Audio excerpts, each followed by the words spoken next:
Autism is an epidemic that has doctors, researchers, and families puzzled.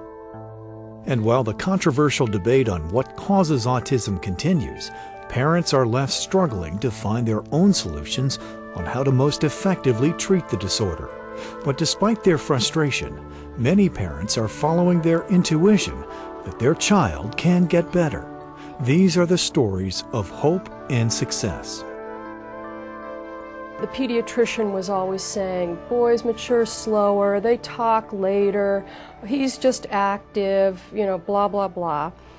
And we felt something was wrong. Asked him at 12 months, asked him when Dante was 18 months. And that part originally was very frustrating because as a parent you felt something was wrong. And the messages you were getting was something's wrong with you. Why do you think something's wrong with your child? There were times where I was really overwhelmed, and I think I wish for a way to make it less overwhelming for parents with newly diagnosed kids, because it shouldn't be so hard. There should be a little bit more of a path. For parents like Lisa Stalteri and Jennifer Spaeth, their willingness to persevere outweighed their frustrations. Through sheer determination and believing in a positive outcome, they found help from a variety of sources and have shared their experiences with other parents. What they've come to realize is that there isn't a one-size-fits-all treatment method. Because each child displays different characteristics of autism, the key is finding the right combination of treatments for each individual child. Dante, he had a lot of sensory issues. So I think the two things that probably worked for him was the occupational therapy and the biomedical supplements. And then later, when he was 6, he started applied behavior analysis, ABA, that really focused on socialization. And that made a huge difference for him. I think that at the core of it, he needed to have really amazing teachers that could teach him in a way that he could learn. And ABA has been an amazing intervention for him, and he has an ABA agency that uses a lot of play and fun motivation so that he can learn. But in addition to that, his body and his mind has to be in a place to learn. He has to be able to focus enough to learn. And a lot of that came through biomedical interventions. It came through chelation and vitamin supplements and hyperbaric oxygen chamber therapy.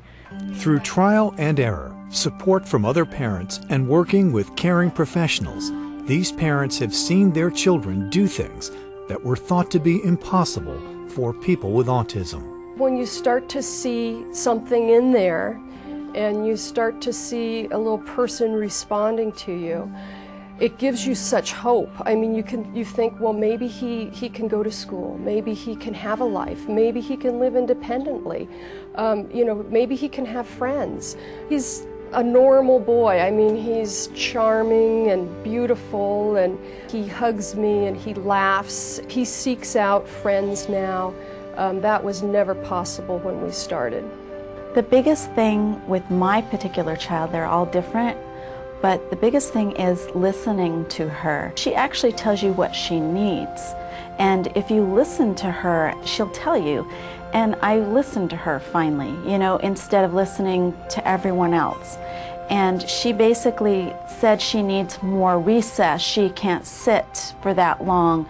She needs less homework. She needs to have more time to do math. She can't have timed tests and things like that. It's really hard on her to know that she's being timed, to allow her to have more of projects. There was really no magic bullet for him, but for him the foundation was ABA with with a reputable agency, and with the addition of speech and OT, and we did the gluten-free, casein-free diet. But without the foundation of ABA, in our home every day, we saw improvement day to day, week to week. And he's finally graduated from ABA. I didn't know if my child would be able to speak and communicate, but with the combination of therapy that he had, he's talking, speaking, writing, making stories and books, and having two-way conversations. the speech therapy, the occupational therapy, the play groups, and the facilitated play dates. Those all helped. But anytime he went to an intervention, I always inquired from the teacher, what was he learning, what was he having difficulty with, and then I would go home and do what they did at home. So that, combined with a nice, organized, focused, living space and communications from the family, worked together to really help him get where he is now. I still have to pinch myself when I see how independent he can be and conscious and mature. It's a fabulous feeling. I still can't believe I'm experiencing this relief and this euphoria when I see things that were so difficult in earlier years be so easy for him now. We have really benefited from ABA, and that was something that I didn't find out about except through other parents, how great it was and how it could really help us. And I probably wouldn't have fought for it if it weren't for encouragement from the parents that I talked with.